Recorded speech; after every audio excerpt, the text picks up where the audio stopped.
glad to actually be here and help the LUTZIE Foundation. This is really something special, I think, and sends a great message to a lot of people. And I think Mike has done a great job of, trying to promote this and send a positive message to a lot of young people and some things that maybe they can focus on that will have a positive impact on their life. So not a lot different than what we try to do with Nick's kids or even what we try to do with our players in terms of helping them make the kind of choices and decisions that will be beneficial to them being more successful in life. So this kind of goes hand in hand with what we all try to do.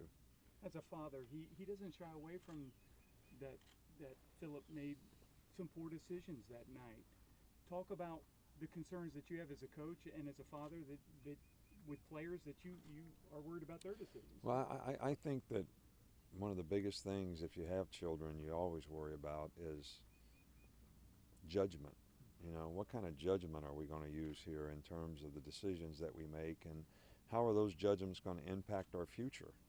And in this case, it was catastrophic in terms of the impact, but I think the thing that, it's not always what is the problem, but how do you respond to the problem, and I think this is the real positive here is that, we're taking a bad situation and trying to make it a circumstance where other people can learn, grow, and maybe not have to go through the same kind of negative circumstance in their future because of these lessons. So I think the Lutzenkirchen family needs to really be commended on what they're trying to accomplish here.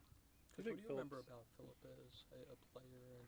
And I'm not sure how much of a relationship you had, but what do you remember? Well, I didn't have a great relationship with him. We tried to recruit him, I can tell you that, and we didn't get far. He decided early on what he wanted to do, and he was a mismatched player. He was a very difficult player to defend.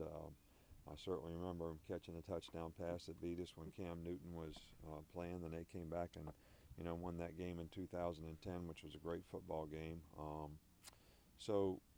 But I just thought he was always an outstanding player, and certainly, represented, I thought, his university in a first-class way and set a good example for a lot of young people in a lot of ways. Do you think Philip's story hits a little closer to home to those players because he was a similar age, compared to a coach who's maybe generations older than them? I think the story is always best told by people who have similar experiences with the guys that they can relate to.